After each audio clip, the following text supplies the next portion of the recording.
Welcome to Reaper's Underground. We hope you survive.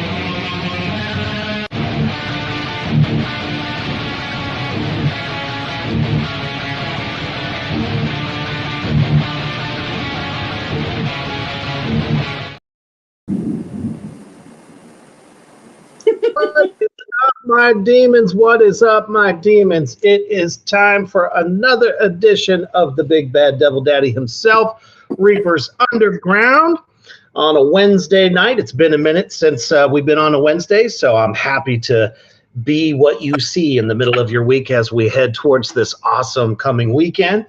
And I've done so many directors and actors and stuff lately. I was like, it's time to get back to metal. And when bands that are out there doing their thing and they catch my ear and it makes me go, it's time to let everybody know, because as you know, Reaper's Underground is the home of the best in underground music, horror movies, and everything in between. So I am privileged to have Eric with me tonight from Thunderbird Divine. And we're going to be talking about the band's history and all the music that they're creating right now and everything else, all things fuzz, baby. But before we do that, we're going to take a quick commercial break to our brothers at Villain Arts Tattoos. Check that shit out.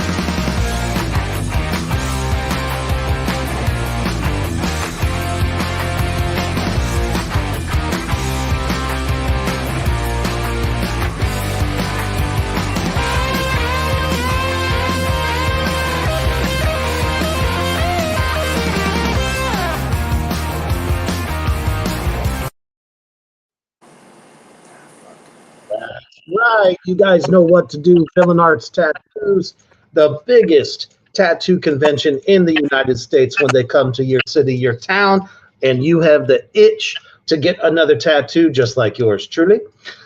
Make sure you check them out and get a high quality tattoo from some of the best artists in the United States today. And eventually here in a couple months, you'll be seeing me there as well. And I will give you all the details on that so you can come and hang with me. But as everybody knows, this coming weekend, we are just 3 days away from Nashville Horror Con. That's right. Nashville, get ready for the Big Bad Devil Daddy Reaper and Cody from Defiler of the Crown Art. We will be there with our booth and stuff. You guys can come meet us and really check out some really cool shit that we got for you. All right. So we are here with Eric from Thunderbird Divine. How are you doing tonight, brother? I'm doing well. You know, it is ridiculously hot here in this on the East Coast here in Philly. We're like we're late. Yeah, we're brushing up on like a heat index of 106 degrees. Woo! Yeah, and high humidity. So that's why I decided to talk to you from my bedroom where I have the air conditioner wailing. I look like a flag, right? Of course. Oh, there you go. I love it. But otherwise, you know, pretty excited. Got this record coming out. Got a video coming out. First single just came out. You know, it's a cornucopia of joy over here for us. You know, hell yeah. We're very excited. I have coined a term long ago that all my demons out there that tune in week to week know two words: fuzzlicious and rifflicious. So I would definitely have to say that you guys are definitely both of those.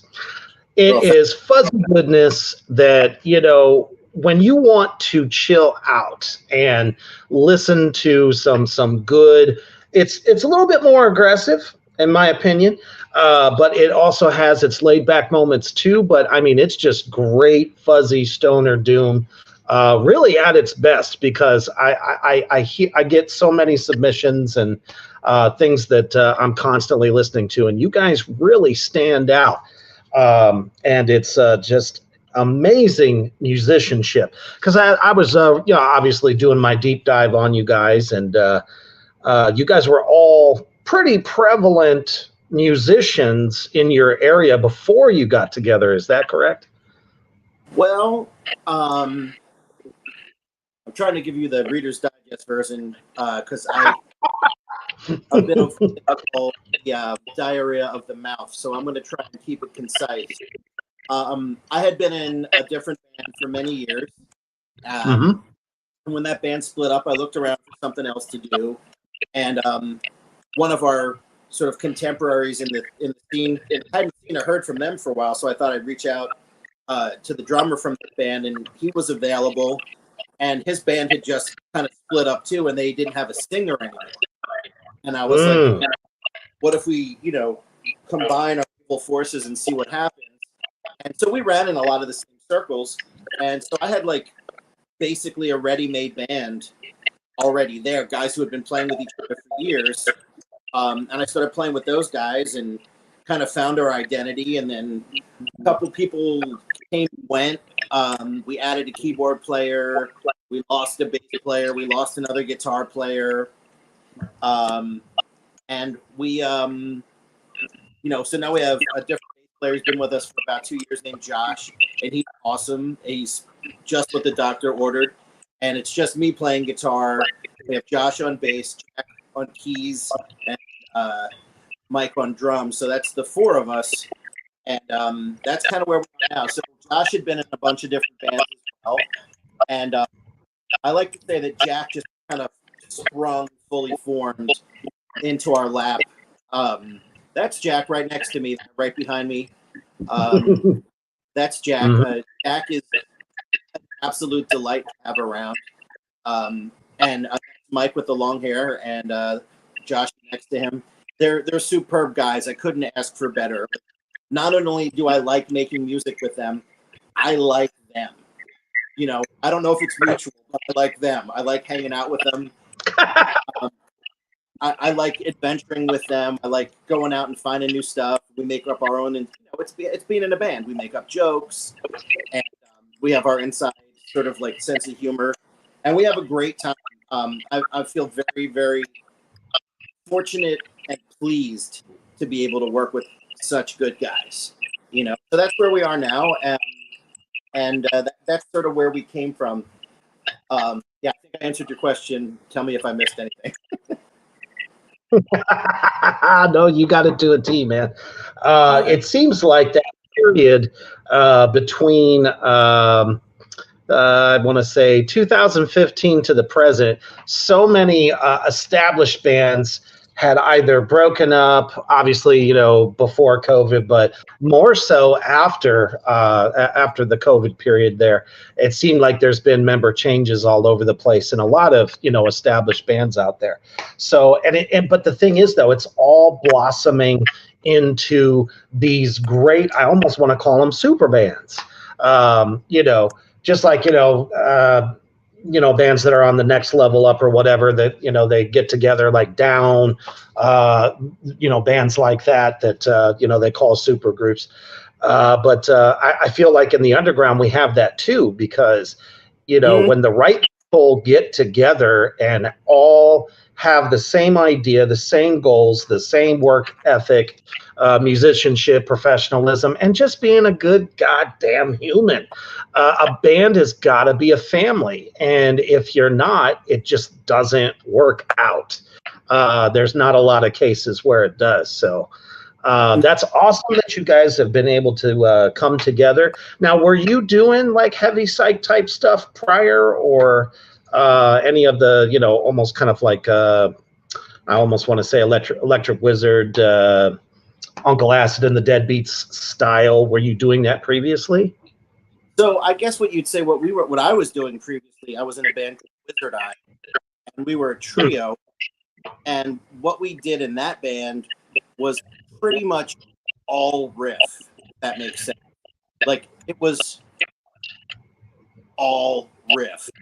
And it was definitely pretty doomy. So there were some slow tempos, mid tempos, but it was kind of progressive.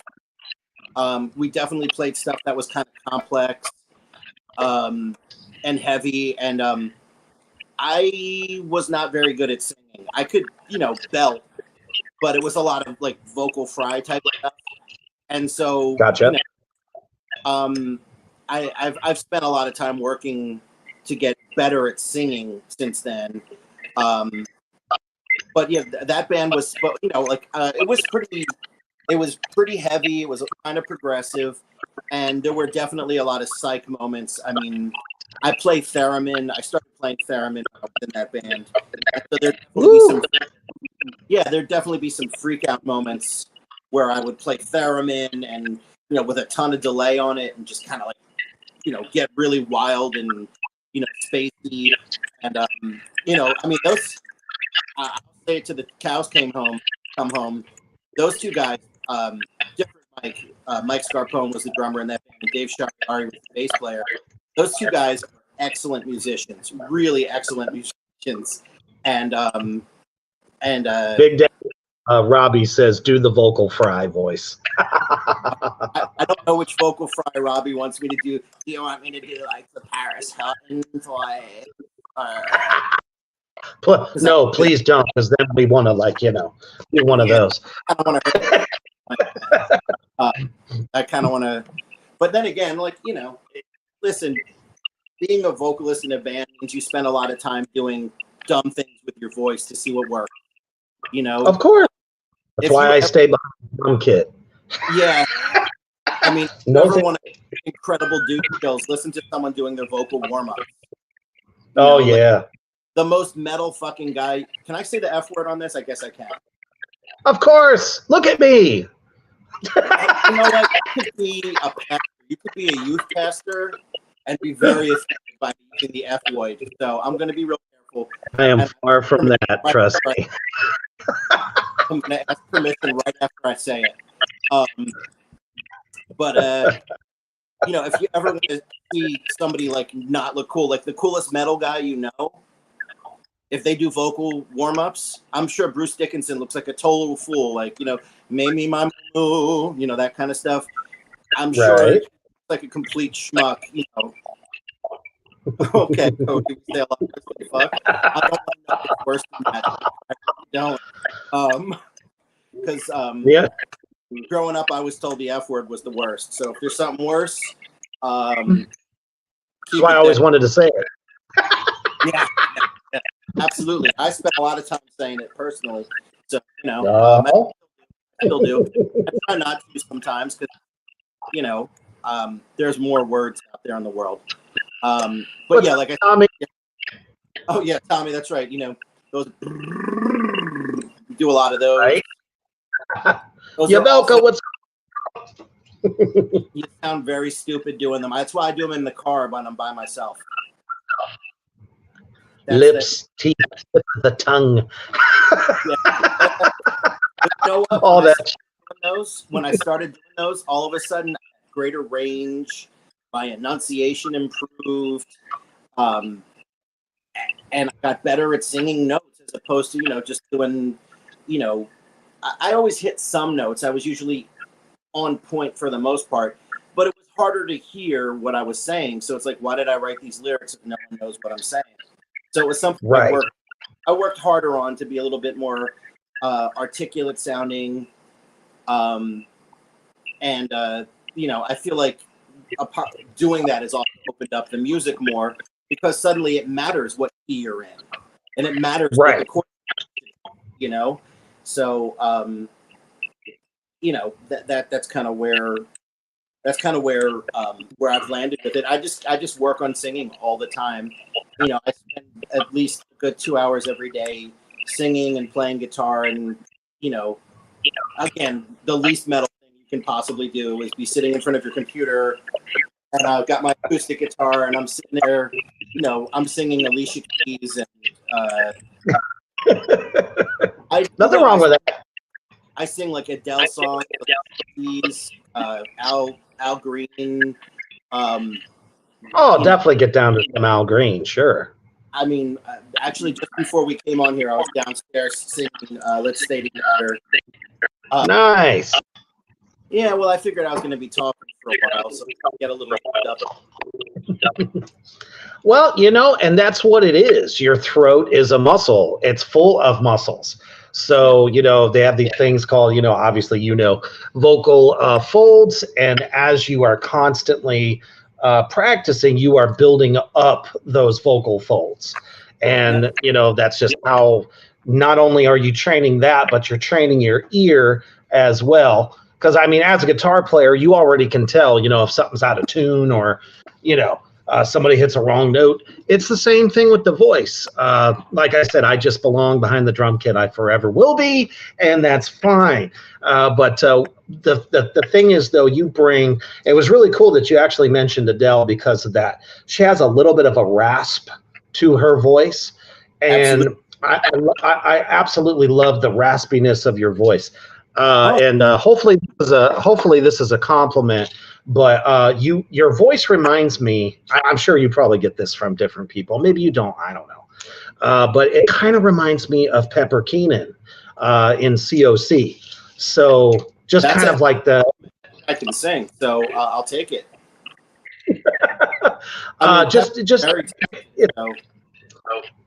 It's aggressive. It's raspy, but it's also, like you said, on key. It hits all the notes. And your clean voice is really good, too. So you have really kind of like all the best flavors. That's where I was kind of talking about, hey, what's up, Kyler?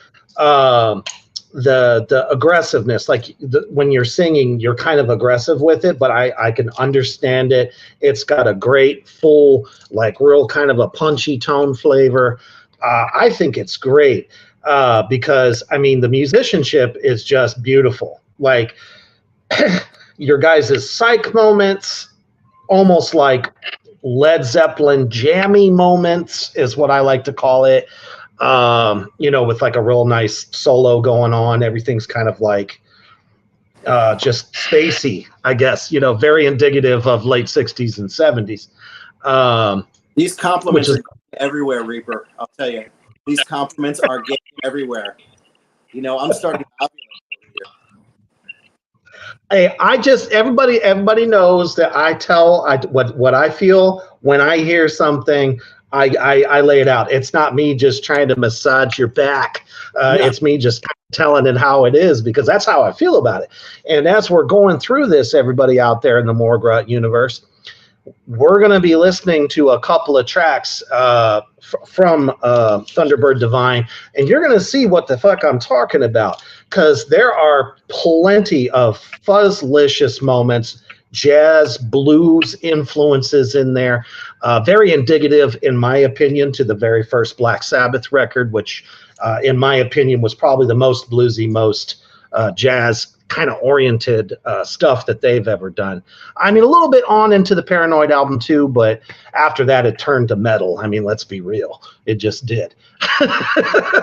But with that, so, you know, there's a song, and I'm just kind of tickled pink because, like I said, I almost hear some sludge in there sometimes. It's not real bassy, but sometimes that fuzz is just so crunchy. It reminds me of like a crowbar or something like that. You know, and Down is pretty well known for, you know, kind of moving through the flavors, especially on their second record. And of course, I wore Down because, you know, I have you on the show, and that's the first people I went to. So, but I hear all those flavors and things are tight. You know, there's a looseness sometimes to all the different stuff that you guys do, but almost always it's tight as hell, and I love that. And you guys have even more shit going on. Sometimes you'll throw a djembe drum in there, or you know, maybe some bongos. You had two wonderful ladies doing backup vocals on some of your tracks, and I was like, that shit's badass. Almost has a little bit of a southern rockish kind of feel every now and again too. So I don't know. I love bands that you can't put them in a box. You can't say they're just this or they're just that. You guys are very original. And the first song that I had listened to was the Devil's Hat Band. You wanna tell us a little bit about that track? Other than it's 10 minutes long. It's kind of it's quite an endeavor. Like we usually end our sets with that one quite often, because by the time we're spent. Like there's a lot going on there, you know. Yes. So let's see. Lyrically, the Devil's Hat Band is it's about barbed wire. Oh, thank you, Skull Maggot 99. Thank you very much. That's Kyler. He's one of my most loyal viewers, and anytime I recommend, he goes and checks them out. So right on. That's awesome. It's great to have folks like that in the corner. So the song's about barbed wire, and it killed the cowboy. Because up until they invented barbed wire, you needed cowboys to keep all of your cows, you know, herd your cows and move them from one place to the other. But then they added barbed wire, and it sectioned out the plains, and suddenly you didn't need as many cowboys. So it killed the way of life, you know, and representatives from cowboy organizations were saying, this stuff is going to put us out of business. It's the Devil's Hat Band. And of course, Native Americans hated it as well, because all of a sudden you couldn't ride across a plain, because all of a sudden there was stuff that'll mess up your horse and you in the middle of the way. So I thought about that. So that's what the song is about lyrically. Musically, it's kind of like a stompy blues with some excitement, and so it's got a very sort of old school, sort of almost like a John Lee Hooker turned up to 11 kind of to it. And then once we sort of came up with the idea behind it, it just sort of ended up being like, oh, well, here's this part, and then here's this part. And they all sort of went together. And the next thing you know, you've got an 11-minute song with, you know, a bunch of cues in the middle of it, a bunch of, you know, stuff. And then we spent a lot of time layering on that one. There are so many instruments on that song, I can't begin to tell you. There's a lot of synthesizers, there's analog synth, there's all kinds of filters. There's a thing called a marxophone, which is sort of like an auto harp, except it does mandolin sound. Yeah, that's cool. There's a tenor steel guitar in there. There's a lot going on in that song. And it's a super fun. I love playing that one. Really fun to play live. And it's exciting. It's exciting. I'm never tired of playing it. I get tired when I play, but I don't get tired of playing. Oh, it's a lot to remember, but you know, in a lot of ways, especially in the live experience, you can always kind of embellish on some of that stuff, which I don't know if you guys kind of do, just like jamming it sometimes live. But on the recorded version, it's like this awesome, like almost Led Zeppelin like kind of blues jam in the beginning is kind of what I got from it. and then you hit me with this fucking riff that I can't get out of my head now. It's so good. I've always talked about on my show about multiple levels of heavy. It doesn't have to be fast. It doesn't have to be bone crunching. It just takes a one good riff to just make you feel like you got to start bobbing your head, off the ground. And this riff definitely does it for me. And we'll show everybody here just exactly what I'm talking about. It was off of the Magna Sonic album from 2019. I love the symbology there at the bottom as well.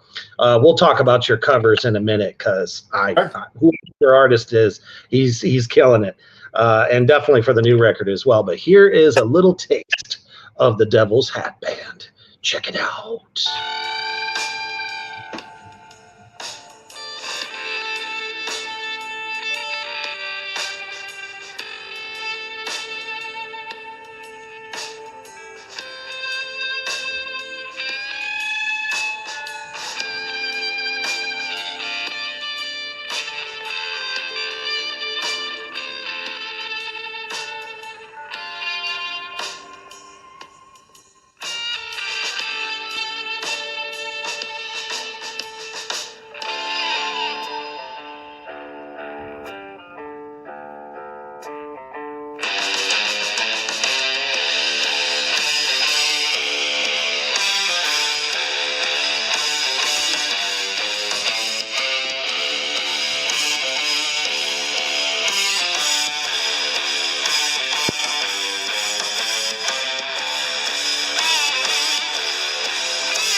As soon as that riff kicked in, I was like, where's the wall? I need to punch it right now.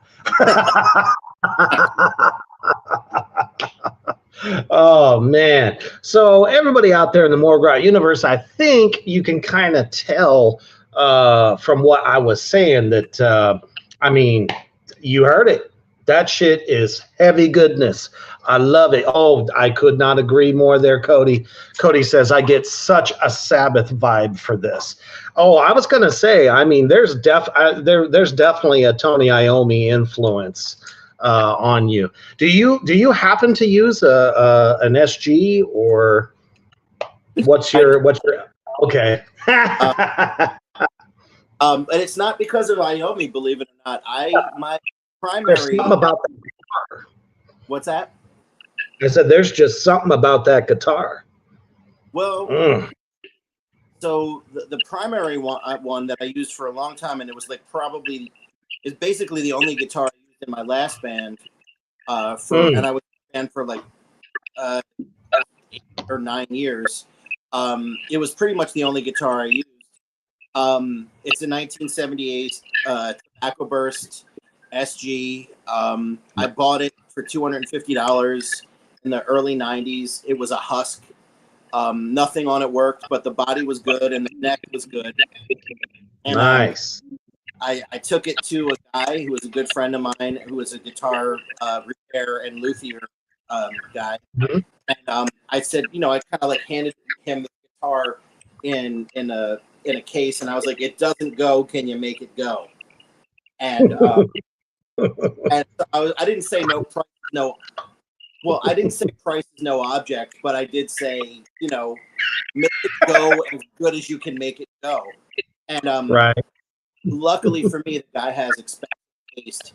And so he put good pickups in it. He put in Tom Anderson pickups, and then replaced all the hardware, which was trash. Replaced all the pots, which was trash. Replaced the tuners. So while it is an SG, it is not stock. I like it. I like a guitar to be fairly simple. I like it to just sound good. I don't want to have a lot of switches or knobs on it. I want to be able to like sort of turn it down and get one thing and turn it up and get another thing. But I don't want a lot. I'm functionally kind of a Neanderthal. So I really, I have too much going on. For sure. I'm singing. I got the theremin. I got the guitar. If I have to mess with pitches the whole time, I'm gonna probably shit myself. Like I don't have the physical acuity right to do all that. So I like to be able to like turn the volume down a little bit. And so yeah, that's primarily for anybody who's into gear. It's primarily an Anderson H3 in the neck position part. It's in the neck position. That's pretty much the only thing I use is the Anderson H3 in the neck position. And that was my primary guitar for the longest. Like I said, 78 Tobacco Burst. Great guitar. I love it. And it comes with me to over every show. But more recently, I threw down and bought myself a new one. Cool. Yeah, brand new. Well, this one's green. I bought a green Gibson SG, and then I had it kitted out the same way as the 78, so that I have like a new one and an old one, and I'm very fortunate to be able to have both of them to work with. So that's pretty much. I mean, I have Josh. He has a bunch of my guitars over at his house because he's our recording engineer. Our bass Josh, and I want to say he's probably got. He has my sitar. He has my Strat. He has my 12-string, and my lap steel, and my Telecaster, and I don't even remember what all else. Like he could rob me blind if he wanted to. John, thank you for listening.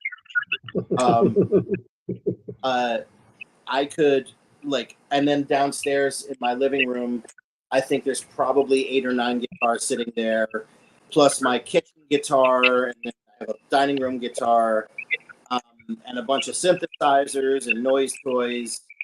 We get into it. So, oh yeah. So I mean, my point is, as much as I love playing the SG, that's primarily what I use for live stuff. And when I want that, when I want to feel very comfortable in the studio, I'll use the SG for recording. But I mean, if it's got strings on it, I'll pick it up and dork around with it. Hell yeah. I have mandolins, banjos, things like that. I don't think so. That one. Oh, right. I do notice that you do use a wah from time to time. Do you use any kind of a, in a lot of heavy psych bands, you see these huge pedal racks. Do you get into that much, or just kind of like simple stuff? Well, there's 2 ways I look at it, right? So for live stuff, I want it simple. Because, like I said, I'm functionally kind of a Neanderthal with this stuff. So, I have a good-sized pedal board, but there's not many pedals on it, right? So I have a loop switcher that I can use to control the pedals, and a couple of other things, but it's not fancy. I don't even use some stuff a lot of the time, to be honest with you. I have a fuzz, I have a Morley wah. I have an AB switch. I have a tuner. I have a Keeley Katana boost. That's my primary sound. I have a Phase 90. I have a Bella Epoch delay and a Keeley Vibroverb. And that's pretty much it. And then I have my theremin that I use live. But Right. I mean, all things considered, the pedal board's fairly simple, but I have everything spread out kind of far so I can see everything where it is. And I have, I used to have things crammed together more on a different pedal board, and it just made it harder for me to pack up. It made it harder for me to, like, if something went wrong, it was harder for me to troubleshoot it because there's so many Right. things that are crammed together. So that's my live position, right? In the studio, we have literally, Josh has like a huge Tupperware container full of pedals. And then my goodness. I brought a duffel bag full of pedals, and like weird things like kalimba and stylophone and whatever that thing is, critter and guitar-y little synth that's made out of 2x4, and like we always say, it's like you go for the sound, right? You try to find a sound, and you start dorking around with things. And one of the things Josh and I always say is, like, when you're looking for a sound, you got to be pragmatic. Like, if the way to get that sound is to take a moose antler and hit the back of the guitar with it, then Right. I'm looking for that fucking moose antler. You know what I mean? Like, nothing wrong with it. If it gets the job done, right? If it gets you the sound you're looking for, and so, like I said, we're very pragmatic about it. So yeah, we have a bucket of pedals, and I don't think there's any. There might have been one or two that we didn't touch for this recording, but there's a lot of weird shit in there. Weird, hard to. Some of the pedals don't make sounds that are particularly musical, but then you tweak them around, you run it backwards. That's a big one for us, is putting things backwards to see what it sounds like. Yes, the waterphone, Tommy, that's right. We have an Appalachian waterphone on a couple of our songs. That's killer. We have a good time. We have a good time. Josh and I would be in that little studio from like 7 o'clock until 1 o'clock in the morning, couple days a week, dorking around, finding sounds. I mean, that's for the layering, right? But for the actual songs themselves, like the meat of the songs, that's a band. Like, that's us being a band. Right. And that's like, that's our boy Mike crushing the drums. That's Josh crushing the bass line. That's Jack getting weird and making crazy organ sounds and farfisa sounds and violin and all the things that he can do. And it's me layering in guitars of all different stripes. Right. But you're still kind of achieving a classic sound, but kind of putting a more of a spin on it, because, like I said, it's a lot fuzzier than normal fuzz. So, sometimes it's so crunchy. I love it. It's like a Nestle's Crunch bar. You know what I mean? Yeah. I that sound. Well, I mean, I don't think we were not afraid to use anything. I mean, we're fortunate. Josh has a stack of amps in his studio. He's got an Orange, he's got a Mesa, he's got a Marshall, he's got an Ampeg, he's got a Fender. All kind. I mean, there's just a bunch of them, some weird ones, and we just kind of went through and used whatever seemed to work best for the thing. So we had them stacked up, like 4 amps on top of each other, just to see, and we just go between one to the other to see, what gave us the thing we wanted. And we're not precious about what the label on the amp is, right? So if it's a Marshall, Right. listen, Marshalls are fucking awesome, right? But sometimes that ain't the flavor, just like Orange amps are amazing. They're great amps, but sometimes that ain't the flavor. Sometimes the flavor is, a weird old, no-name amp, and that's what's doing the job for you. Sometimes that's what does the job. Something that sounds true art in. What's that? That's when that's kind of a sign of like true art right there. You're more interested in finding the sound that you have in your mind that you want it to sound like, instead of, nothing against, a lot of doom bands out there, but the first thing they go for is the orange. Got to have orange everything, from top to bottom, and not really experiment. So it's really cool that you guys are always trying different, ways to find the sound you want, for each song. Well, I don't know how else to do it. We don't want the song to be samey, right? Like we're right. just not, we're not that kind of band, like AC/DC does not play with their formula, right? It's pretty much Angus using his SG and either his brother, R.I.P. Malcolm, or Malcolm's son, or whoever they got playing for him now. But it's that straightforward sort of thing. Yeah. AC/DC is fucking amazing, and and that sound works for them. And they've made the same album like 15 times over, and every single time it's fucking true. Amazing. It's fucking amazing. They make amazing records, and so I can't hate that, right? But when we, even from the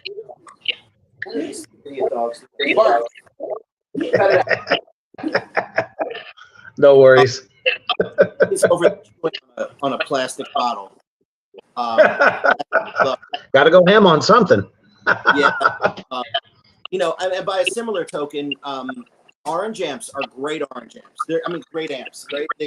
We used one for a couple things on the record, and when we got it going, it was like, shit, that thing does the thing. Like it does the orange amp thing. And that's not the only thing I want. It's not the only. This is my jacket. Just gnawing at it like a bone. Yeah, I love them. But of course, he would not be fucking with it if I wasn't talking to somebody and being exactly. It's like as soon as I start talking to somebody, especially if it's being recorded, oh, now he's looking for it. You dick. Go lay down. Go lay down. This is dad. It's dad's now. No, not for you. Here. Nice to meet you, buddy. Yep. I gotta sit on it or something.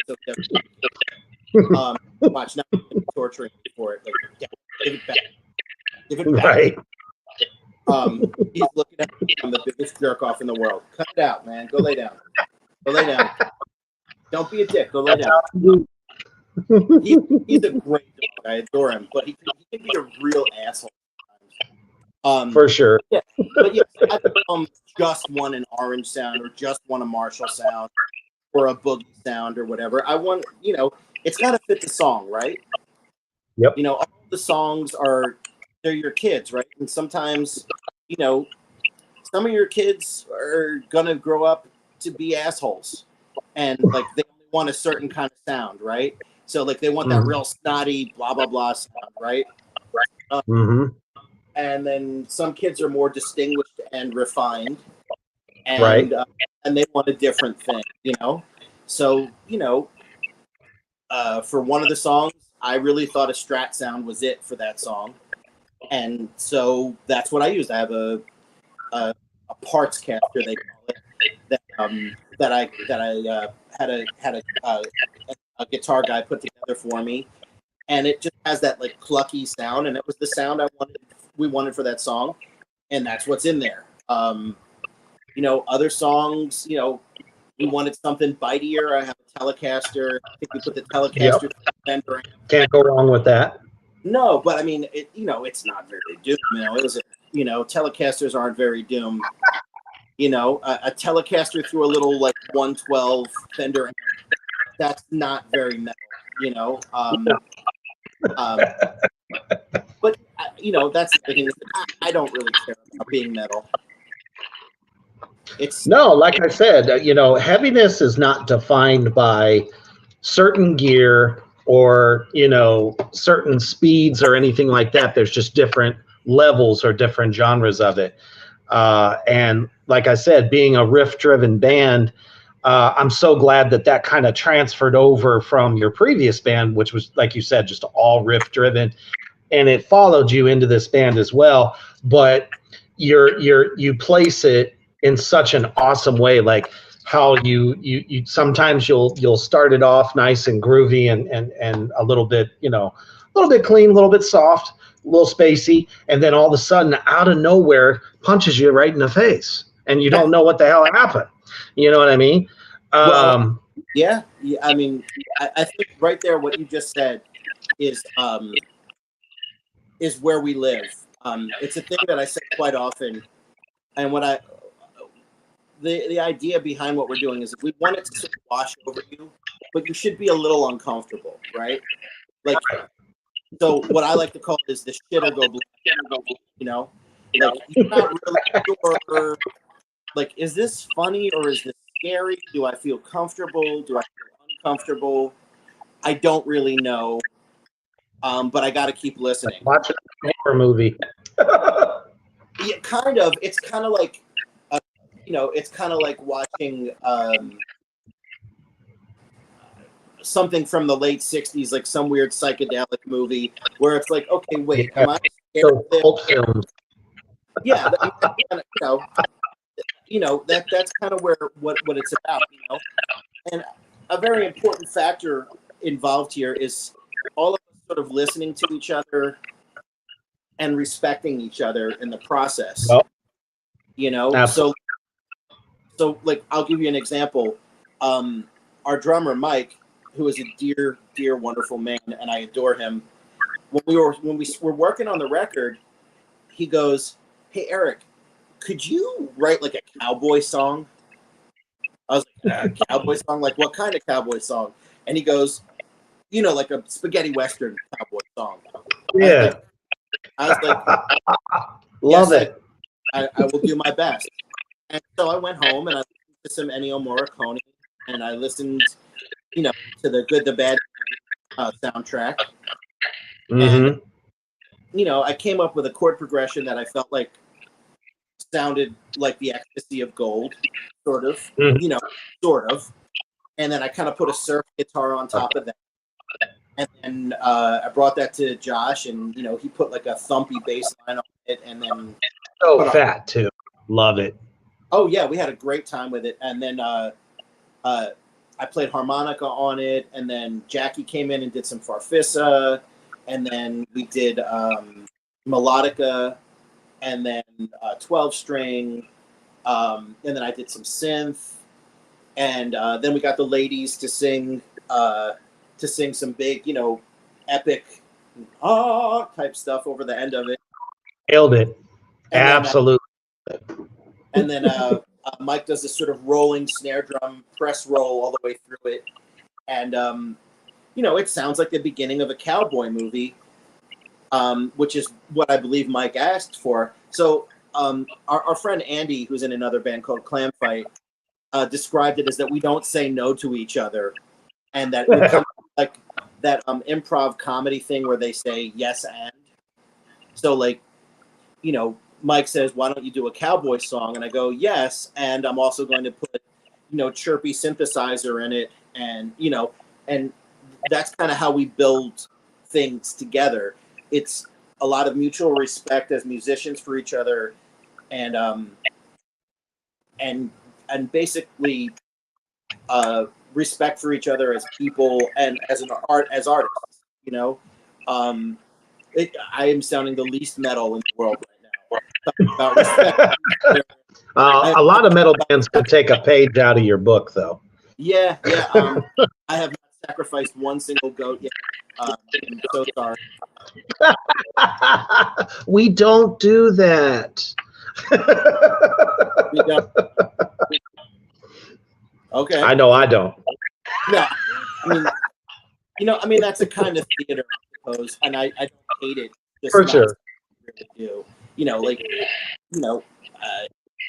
Stage props are, like I said, it's hard enough for me to just stand up and put on a guitar, hit the pedals at the right time, and provide a modicum of entertainment in the process.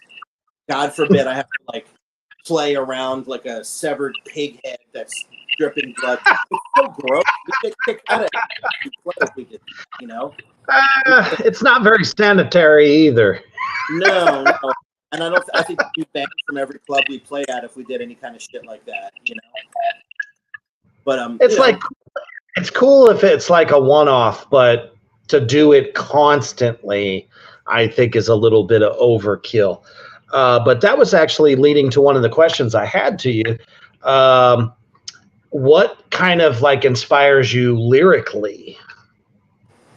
Well, you know, that's an interesting question because at one time it was kind of like telling stories, right? Like it was not personal. It was like, you know, like years ago I wrote songs about like when I was in Wizard Eye, I had a song about I dreamt I was kidnapped by Neptune, taken down to the bottom. And that was a legit dream that I had. But it wasn't very personal. You know, it was kind of abstracted. And more recently, you know, and I wrote about like, you know, I had a dream. I wrote a song about being a Viking sword, you know, and like Freud would have a fucking field day with that one. I bet. Oh, it's phallic. It's phallic. Pretty fucking phallic. But again, not particularly personal. It's just about being the most bad Viking sword in the world, you know? Yeah. But that's not very personal. It's not coming from here. It's a story, right? And some of it was like sort of character based. But in more recent years, I just kind of I write about what I experience, what I feel. I get something out of my system in the process. And the songs mean more to me now than they did before because I'm writing about, you know, things that happened in my life. For example, you know, the song that you have, the single that's out, it's called Laugh, that's out on Black Doomba Records, and you can find it on their Bandcamp page there. Last Laugh is about arguing with a friend when you don't agree, and it's like, you know, someone wants to win, right? You know, everyone wants to win the fucking argument, right? You want to be the one who's right. And you know, I try to boil it down to simple language because I am a verbose gentleman, in case you hadn't noticed. For sure. Yeah. It's not a bad thing. I mean, look, I'm done apologizing for being who I am. You know, I can. If you shouldn't. What's that? I said you shouldn't have to.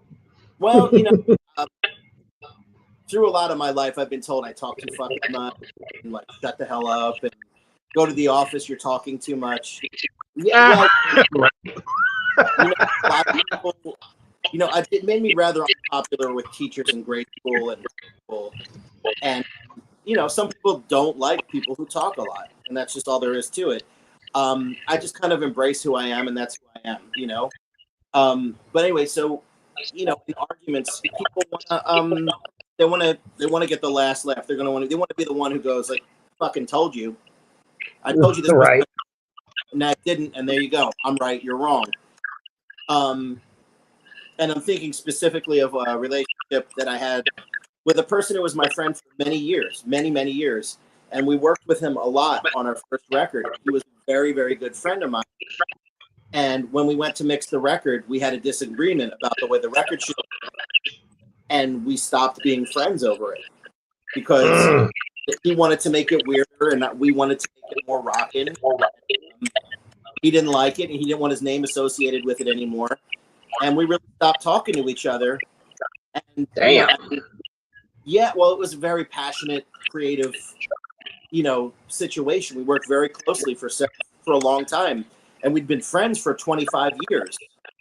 You know, so and just good buddies for a long time.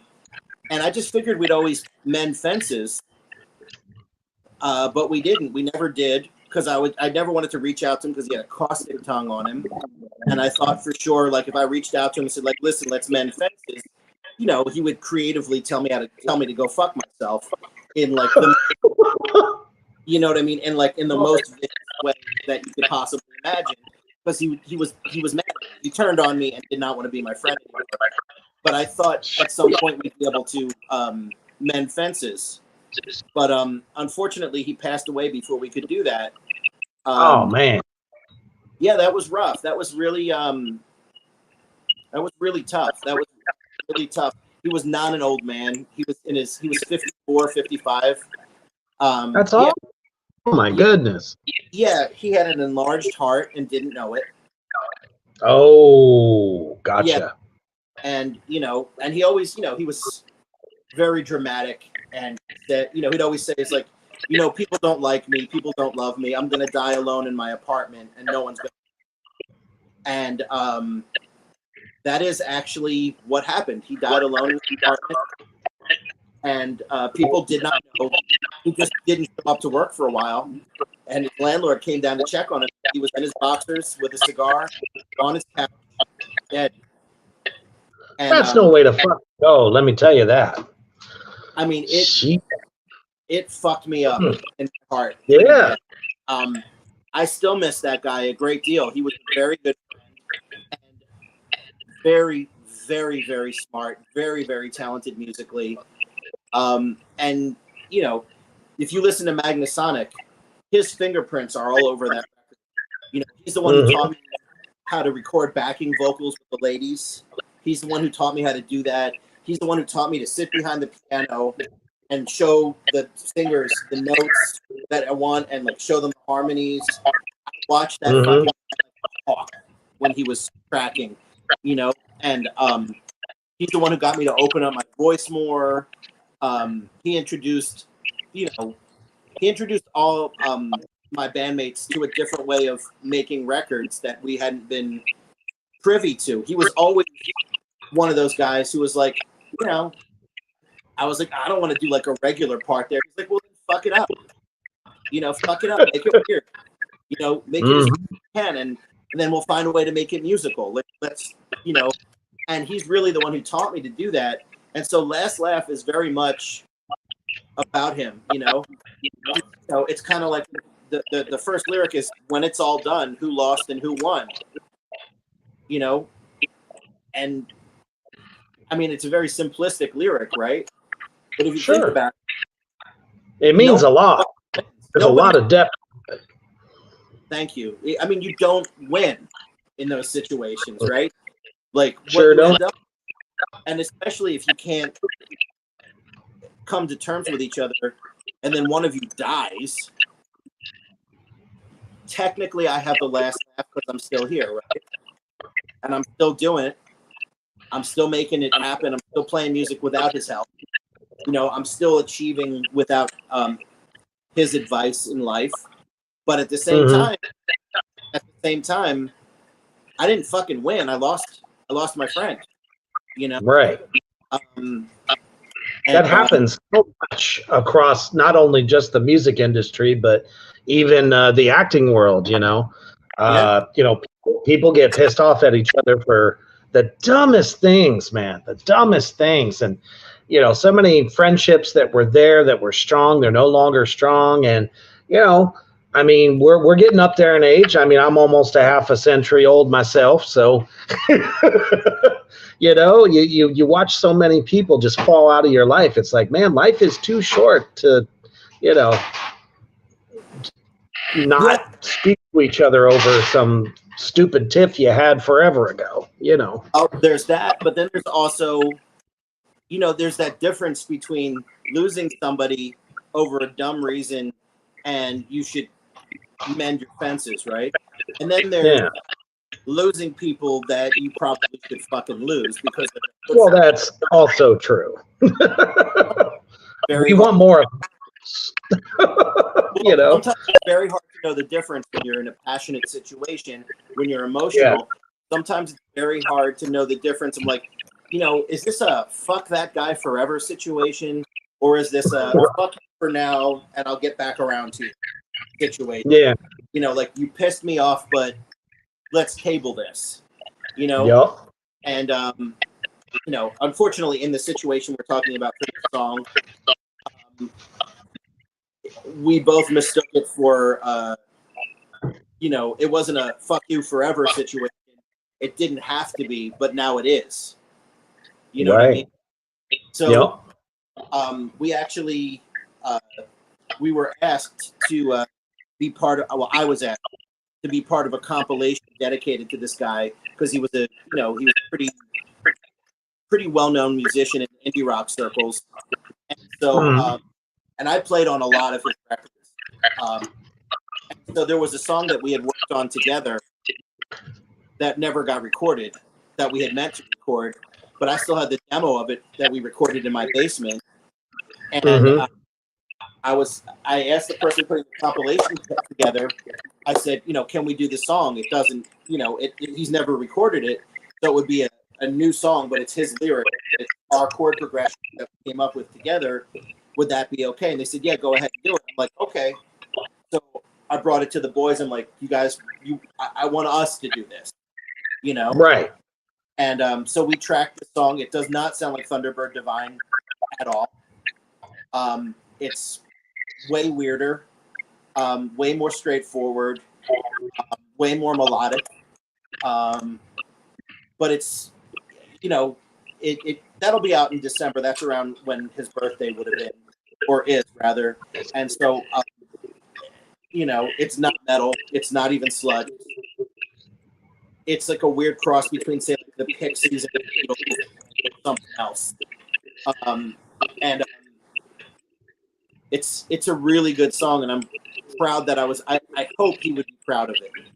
You know, yeah, we were actually able to grab the very beginning of the song. You can hear him saying underneath it, "It's Martyrs of Tomorrow, take 33," or something like that. It was good, you know, to get his voice on that song. And I mean, I just hope other people like it as much. It was cathartic for me to get that song, you know. Yeah, for sure. You know, absolutely. So yeah, he's what Last Laugh is about. You know, it's sort of it's like man, because the song hits pretty hard, and it sounds like rollicking and swaggery and shit like that. But there's a lot of there's depth to it. There's a lot of emotion for me. You know what I mean? You know, and like the ladies who are singing in that song, I would not have known how to record them singing those backups if it wasn't. Hell yeah. And we're going to actually roll a clip from your latest single there, Last Laugh. Check it out.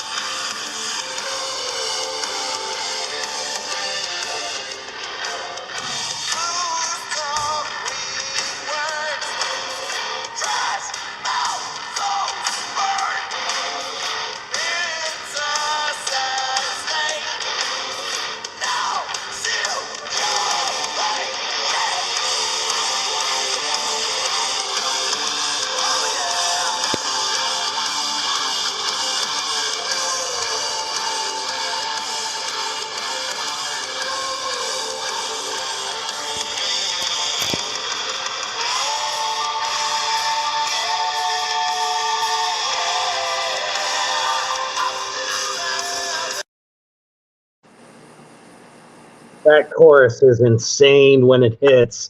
I mean, I love, obviously the rockin' part is just amazing, but it's like the biggest orgasm when that chorus hits, because it's like just suddenly the sun peers out from the clouds, and you know, I don't know. It's just an epic moment in that song, and just a hell of a good single, man, all the way around. And that's going to be on your new record, Yes. which is Little Wars. I've been subliminally showing that in the background the whole time because it's by far one of the most killer album covers I've seen in a long time. Did you commission somebody to do that? No, actually, our drummer Michael is the artist and designer of that cover. Mike is an exceptionally talented gentleman. he also, our video comes out on Friday. The video for Last Laugh comes out on Friday, and you'll find that over on the Black Doomba page. 7 p.m. We're going to be debuting that song, the video for that song, on Friday. And Mike also edited the video together. Mike is a man of many talents, and not to mention just a sweetheart. He's a good friend, and I adore him. And he did the album cover, and he did the single cover for Last Laugh with our friend the Laughstronaut. Jack came up with the name from the Laughstronaut. No. But yeah, Mike did all the art for this record, and I think he tore it up. He did a great job on it. And so yeah, we didn't commission anyone. I suppose we should give Mike a couple of bucks for it, but you know, he hasn't asked for anything. So usually we just like make sure he gets like a 14-inch pancake from time to time.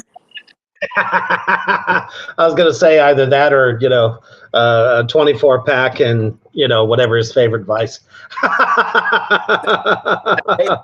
thank you very much. I'm glad you dig it. Oh yeah, there's Tommy. There's the link. Thank you, Tommy, because I'm not smart enough to know how to do that. Put the link. That I can't walk and chew gum at the same time, so I'm glad our man Tommy's over there putting in some links for us. But yeah, Mike handled that artwork and did the editing on the video. Praises to Mike. Not to mention he crushes the drums. I mean, as a drummer, you appreciate what he's doing there. He's solid as fuck. Oh, and he gets a vocal on it on this record too. We have him. One of the songs that's on here. Let me tell you something. I sound like Fireman Bill. Let me tell you something. Right. So one of the songs on the record is kind of a weird one. It's a revamp of one of the songs from one of his old bands that he used to sing. And he played. I got to hear the song, and I was like, "This song is good, but I think you guys were approaching it wrong." I wanted to make it like more spooky and scary, and I want it to sound like out in the woods, terrifying. Because that's what the song's about. It's called Old Black Crow. It's about drinking a lot and the trying to escape that addiction. I don't want to put words in Mike's mouth, but so he sings that one. Let me tell you something. For recording his vocal, the final vocal that's on that song, was the scratch track. It was literally Mike sitting in the corner of the rehearsal room, handheld mic, lyrics on the floor on a piece of paper in front of him. One take with a click track and me playing guitar. And that's it. That same take that we recorded in the room is the one that's on the record. You know how rare that is in a recording situation where where the scratch track is so fucking good that he wanted to recut it. We were like, you will not recut this. Yep. You will we're keeping the original track because it's got a great presence to it, and it was like, yeah, we're not touching it. It's going to be that vocal. And, we did our dumb shit with it where we put banjo and piano and theremin and water drum and God, I can't remember what all. There's probably 2 basses in that one. And it's spooky as fuck. Nice.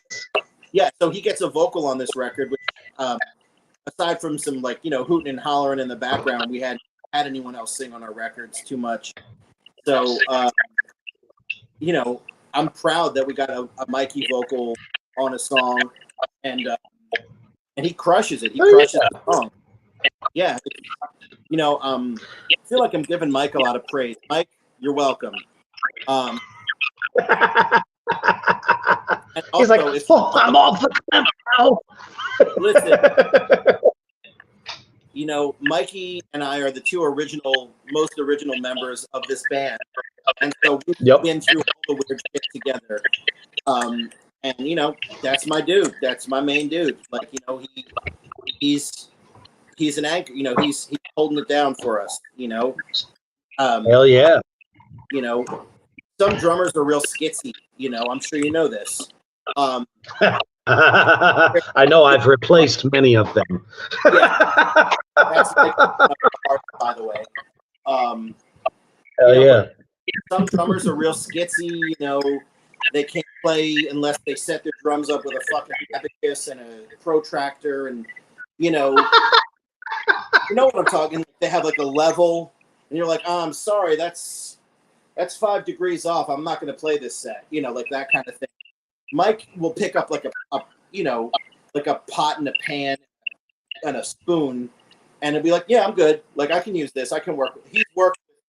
You know how it is when you come to a club and they're like, yeah, our house set is decent, and you get there and it's like, what the fuck is this thing? And Mike's like, no, I can work with this, and he doesn't complain.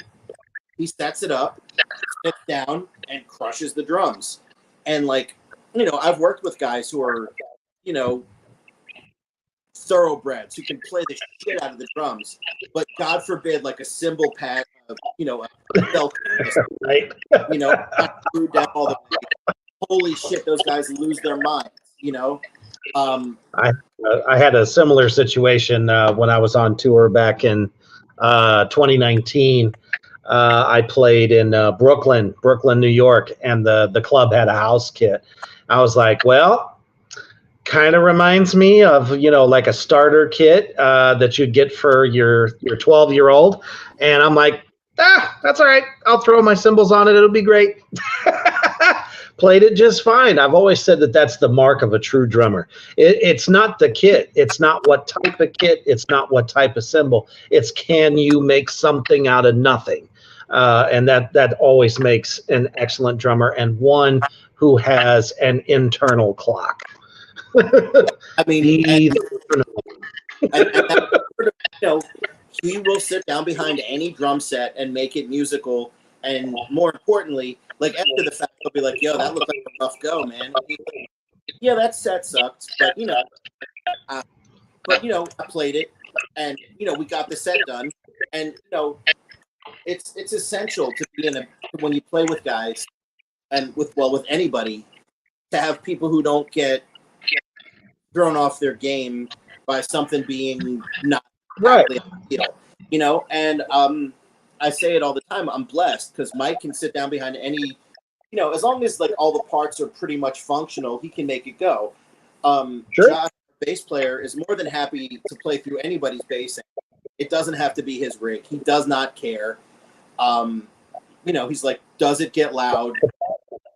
You know, does it get loud? Can I be heard? Great. Give me a bass. I'll plug it in and, you know, don't worry about me, you know? And, you know, Jackie Boy is the closest thing to a human alien that I've ever met. But, and I say that with the utmost of love towards him. Absolutely. He is absolutely one of the kindest, sweetest, most interesting and creative people I've ever met. And probably the least experienced of the four of us, but Jackie will get up there and do his thing. And generally he doesn't complain. Afterwards he'll be like, yeah, I couldn't hear shit. I'll be like, well, you didn't act like it. You played fine, you know? Yeah, right. And you know, Josh is much the same way. Like I said, he'll just get up and do whatever's there. I would say that I'm slightly more of a diva than these guys, where it's like, you know, look, I'm just going to be honest. I mean, nothing wrong with that. I want to. It doesn't throw me.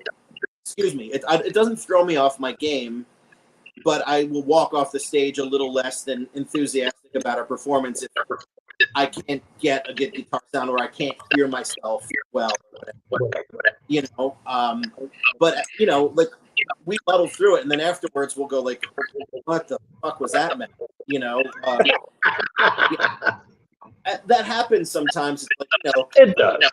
You have a rough go, and sometimes we're our own worst enemies when it comes to playing. Trust me. Yeah, that's have the sound guy who doesn't know what the fuck's going on, and like. Right. You know, or they don't listen to you, like, you know, like, yeah, can I get some guitar in the monitor? Can I get some vocal in the monitor? And I should be good with everything else. and then all you end up with is vocal in your monitor that's as loud as you can possibly imagine, to the point where you can't hear the guitar, and then you're like, well, thanks for fucking nothing, buddy. Like, now I feel like I'm just like yelling for no reason because I don't hear the roaring guitar that's supposed to be happening here. You know, It happens. you know, but the more you deal with that kind of stuff, the less it phases you, right? So, Exactly. So yeah, I'm fortunate to play with guys who don't get Been out of shape. yeah, like, you know, be like, oh, it looks like you got to use this, and I'll be like, all right, yeah, that'll work. Be like, is the sound gonna get out there? Is the sound going to come to me? All right, it's going to sound like us no matter what we play through. So, you know, let's go. It's always kind of like that. That's another thing. We all love to play. We like to play in front of. That's the main thing. The passion for the music, right there. Yeah, we love to play our songs. We love to.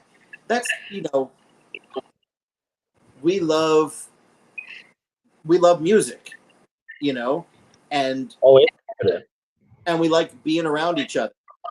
So, you know, the combination of us being able to play music together and then like go get burgers, you know, right? But you know, that's a big thing for us, is, you know, enjoying traveling together. Jack is a genius at finding good restaurants any place we go. He's in his iPhone and it'll be like, it looks like there's you know, it looks like this place has, you know, custom burgers with alcoholic milkshakes, and they have gluten-free. That's awesome. We've just learned to trust them about this. Yep. So we'll be like, Jack will be like, yeah, it looks like there's a barbecue place 2 miles up on the left. Be like, well, that's where we're fucking going then. You know, and, you know what I mean? And he's never let us astray, which is astounding. We've never, you know, wherever we go, we're like, members have that knack. They really do. listen, bands travel on their stomach, and right. You know, and I never look. I like Waffle House as much as the next guy. Waffle House is awesome. We all have Waffle House stories out there in the Morgrot universe. I'm sure you do as well.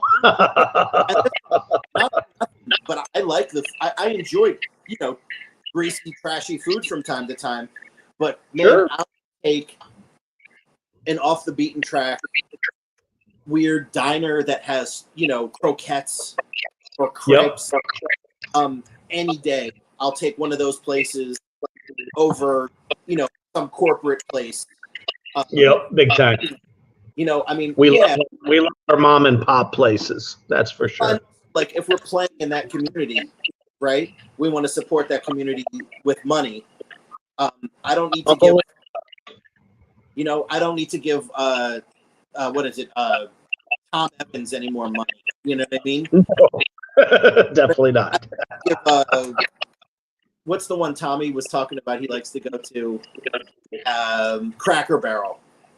And I teach them about it because, you know, but I'm like, yeah, I don't need to give Cracker Barrel any fucking money. Like, they have plenty of money, and I don't need to be another 4 crackers in a Cracker Barrel. You know what I mean? But they just got a whole beer menu. I don't give 2 shits about beer, to be perfectly honest. It's like where I go in the Midwest, there's, you know, those big billboards, you know, as I'm traveling and doing stuff, and they all say, just got beer. Come on in. I'm like, they show, you know, eggs and bacon and all the great shit that, you know, we know that they make. And then it's like, look at our beer menu. I'm just like, okay, who wants beer with their fucking breakfast? Not this guy. Well, you know, but here, you know, here's the thing. Who am I to shit on what you like, right? Right, for sure. As they say, I'm not going to yuck your yum, you know? But but I mean, like, that, what matters to me more, and especially the older I get, I don't want to eat anything that's going to make me feel bad on the road. You know, I don't that would suck. Yeah, especially because, listen, I already told you. As I'm up here singing and playing theremin and playing guitar, the last thing I need is any kind of gastric difficulty. Exactly right. The last thing I need to do is go for a high note and shit myself. And can't do Taco Bell no more. well, Taco Bell's not too bad, but it's like, I'll give you a really good example. When we were up in Connecticut, we were staying with Scott from Salt of the Earth Records. He's a good friend of ours. He put out our first couple records. We adore Scott. Scott and his wife Christy are wonderful people. And when we play up in New England, they're always like, "You have to stay at our house." We're like, "We'd love to." And there's a great diner not far from Scotty's place that we go to. We love it there. It's called Herman's in Colchester, Connecticut. Shout out to Herman's. Great food. We're coming home from Herman's after eating this giant breakfast, right? We're coming back to Scott's place. And we're passing by the town square. It could not be more idyllic, right? There's this town square. It's all green, the fall. And they're doing like a farmer's market. Nice. So we're like, I'm like, guys, hold my hand. Let's go to the farmer's market. We're going to go skip to the farmer's market, which probably looked hilarious. We're going to the farmer's market, and there's a jerky truck, right? And jerky is amazing, right? And Jack's like, I'm buying some jerky. I'm like, bet. So he buys like Carolina Reaper jerky. Oh, damn. Yeah. I know where this is headed. You might and you might not. So he buys this Carolina Reaper jerky. And we're sitting in Scott's house, and he breaks open the jerky, and you can smell it. It smells like amazing jerky. I'm like, you know what? Give me a piece of that. So I take a piece of it. Josh takes a piece. Jack is just housing this fucking whole thing of Carolina Reaper jerky. Apparently, his entire intestinal tract is made up of vegetables. Apparently. I ate 2 pieces of stuff. Yes, farm fresh button. Good.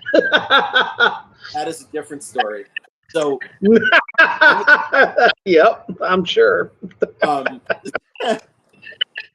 So I eat the 2 pieces of the jerky, and I'm like, Jack, this is uncomfortable. It's like been 3 or 4 minutes, and my mouth is still really burning. And he's like, drink water or something. I'm like, I don't know. So, that goes away. We go to the venue several hours later, and I'm like, let's eat something, because there was a restaurant attached to R.I.P. Altone's or Prost Beer Hall, which is not there, and it's not there anymore. So we're sitting there. We order our food, and I'm like, let me hit the bed before I eat. I go to the bathroom, and that spicy Carolina Reaper that went in spicy, the shit came out spicy too. And I was in a moment of significant gastrointestinal distress. Yep. And kept running back to the bathroom, and it was unpleasant. So I was able to eat my dinner, and then I was just like walking around feeling, like just my butthole was on fire, And I can't remember the name of this band, but I walked outside, and the guy in this other band, younger dudes than me, they're like, "How's it going?" I'm like, "Not great, not great, not great for me. Not doing well. Nope. Trying to keep my pieces together." Yeah, I'm doing the clench, and like I was. Do you think that Walgreens over there is open? And he's like, what do you need? I said, I need something. My stomach is just in a mess right now. The guy, I have Tums in the car, and I'm like, give me all of those bitches, Right. I'm just gonna like them right now. Come on. Oh yeah, put these into a, please, I ate like 5 Tums, and that finally calmed things down for me. So as a rule, now I'm careful about what I eat because, like I said, I definitely shat myself that night. You know what I mean? And so, like, you know, it's a lesson I have to learn. I'm not a young man anymore. I can't just put whatever I want into my body and expect to function. Right. So, you know, you live and learn. My girlfriend, who's watching this right now, is there, yeah, you old ass motherfucker, like, get it together. Stop sleeping on the floor. You know, stop sleeping on the floor. Stop eating garbage. Stop staying up all night. Don't go home with dumb, weird, freaky people and expect, you know, like, you know, use your head. You're not 20 anymore. And, it, you know, she's right, of course. They're always right. She's always right about this kind of shit. You know, it takes, I'm a dumb old man. It takes me a while to learn things. That'd be me as well. Cody says, I have some hot sauce called the End Flatline. The place I bought it from, if you try it in the store, you have to sign a waiver because it could give someone a heart attack possibly caused by it. Oh, man. Yeah. Aaron says, yeah, not for me. Too hot. I feel that. I can't do hot shit. See, that sounds to me like the kind of thing that that Jack would be like, yes, please. Yeah, right. It's like, what the hell, man? You got a cast iron stomach still? What the shit? You know, I don't know how he does it. I don't know what's going on in there. Either it's made out of, you know, like I said, some kind of flame retardant, asbestos or whatever. But not you know, human. he's a billy goat, you know. I'm sure he can eat a can, you know. The only thing he can't eat is gluten, unfortunately. So, you know, oh, wow. Yeah. Well, I guess that was the silver lining. You can eat all the hot shit you want, just can't have the gluten. Yeah. But that also means, I mean, that also means he's particularly good at finding places to eat because, you know, we're not going to eat crap, you know. Like I said, he's a character. He'll like reach in his backpack and be like, I don't even like mozzarella balls now. Like while we're driving, like moves to the Italian market in Philly. Anyone Baby Bell. No, this is like fresh mozzarella balls from the Italian market in Philly. God damn. Oh yeah. Like, I told you, we don't play when it comes to food. Right. That's awesome.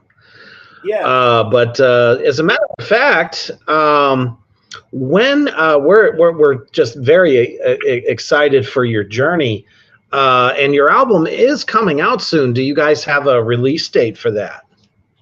Yeah. I mean, it looks like we're on track to release that August 30th. And nice. You know, yeah, we couldn't be happier about it. I mean, like, the vinyl is going to look amazing. It's that cover that you've got there, and then more art on the inside. Ooh, to see it. Oh, and the vinyl, like I know we're having a splatter version. We have, you know, that's our choice was the splatter version, and then there's a version that Tommy chose, a solid one color, but it's some other color. And ours is the weird splatter of color. It's going to look amazing, and in my opinion, like when I listen to the test press, in my opinion, I put it on, and it's the kind of record, like it's an old school record where you put it on, you start the first song, you sit down, you listen, you get to the end of side one, you flip it over, and you listen to that.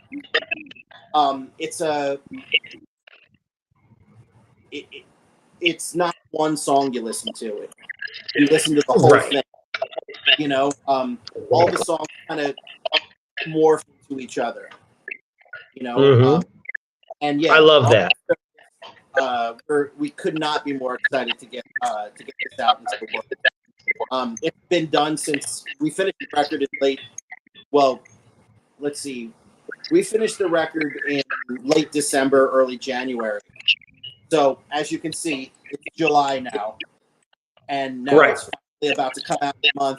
So, like, you don't know. We had this video done a while ago, and we were like, "Oh, we want you to see the video," you know. And So bad. right, we were like, "Oh, the video's done. I just want to show it to everybody," you know. And Right. and it was like, "Oh, the single's done. I just want everyone to hear it," you know. And so, you know, it's gratifying that, like, Yes. you know, guys like you and other folks are hearing our stuff, and it's hitting with you. It's speaking to folks, and they feel excited about it as well. You know, I could go full artist route and be like, well, we do it for ourselves, and we've got to make ourselves happy first, and blah blah blah. And that is absolutely true. Like, we put out a record that we like very, very much.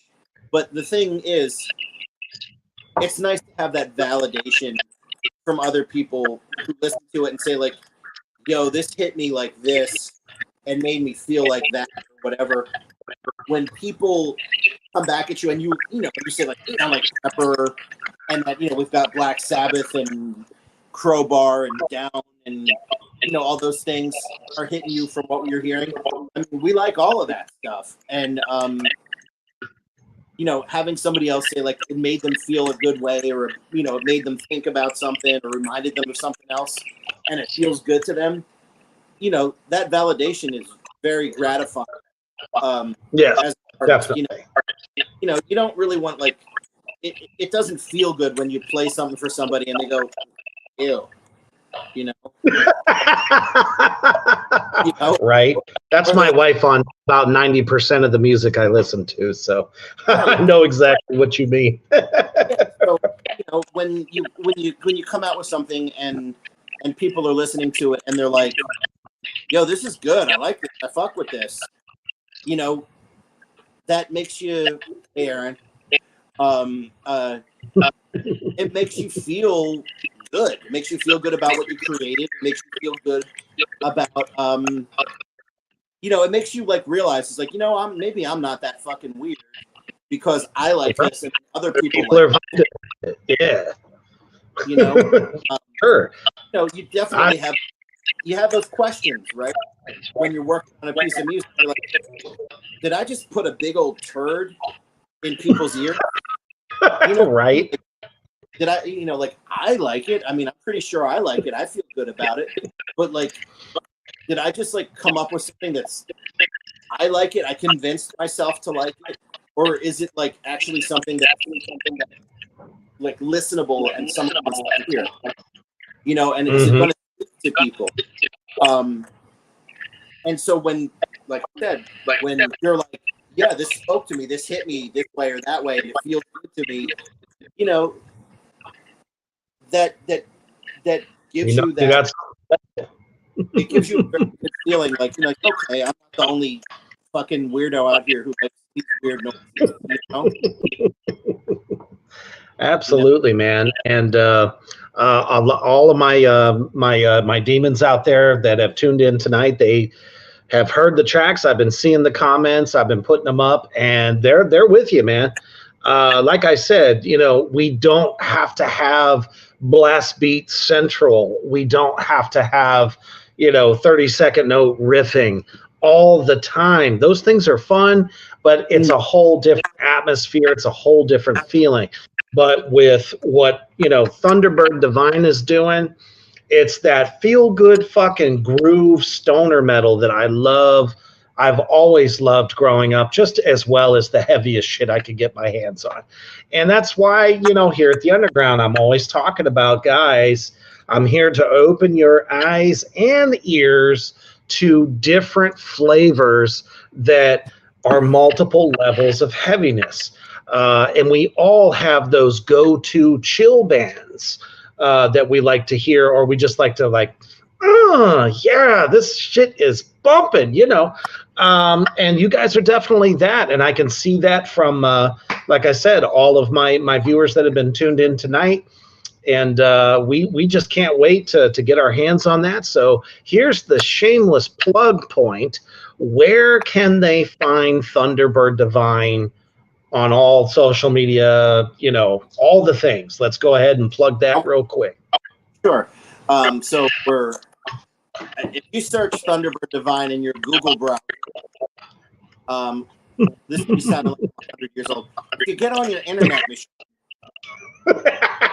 right? when you get on your internet machine, search for Thunderbird Divine. You will find us on Bandcamp. You will find us on Facebook. You will find us on Instagram. You will find us on TikTok and on Threads. And you can find us on iTunes and a lot of the other streaming platforms. You can find us there. We're on YouTube. There's a bunch of our songs on YouTube. And of course, we have a YouTube channel that's sparsely populated right now, but we have two more. We have our It'll first get video there. coming out Friday, which will premiere on Black Doomba Records YouTube page. And then we'll have another single that comes out shortly thereafter, and that will also premiere on their YouTube page. And they'll also be on our page as well.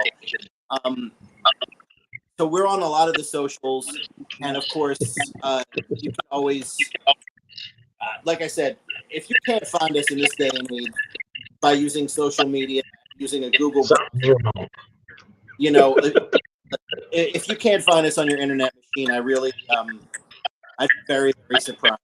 You know, is that what the kids are calling it? They're calling it an internet machine, right? On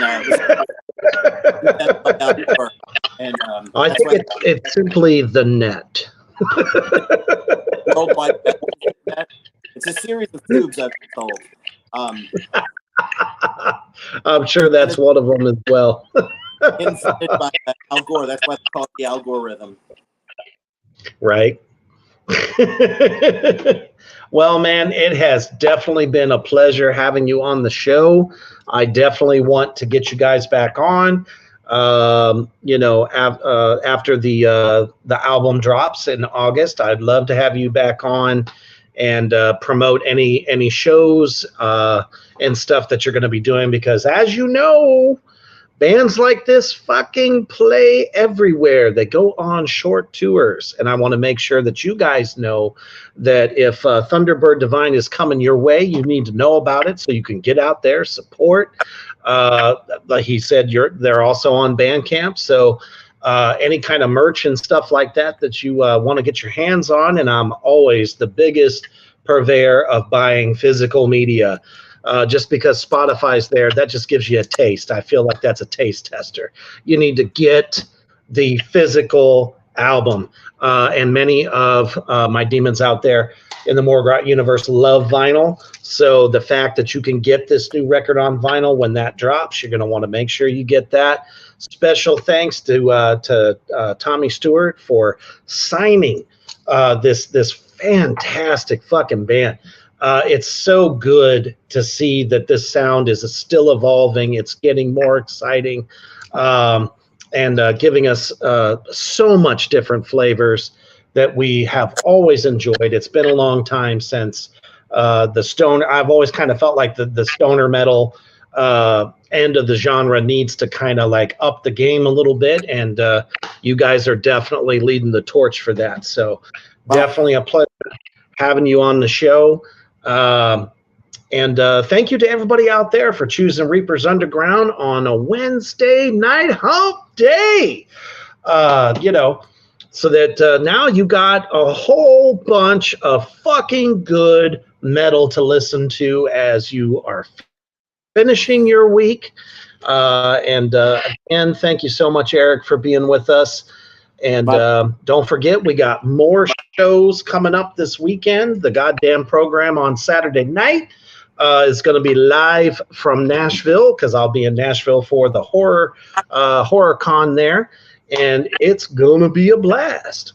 So as you are getting ready to maybe start the grind yet again tomorrow at the job, and you know, you're looking for something to get you through the day, just remember, Thunderbird Divine will give you that quiver in the liver that you are absolutely needing. And the most important thing to remember is stay heavy.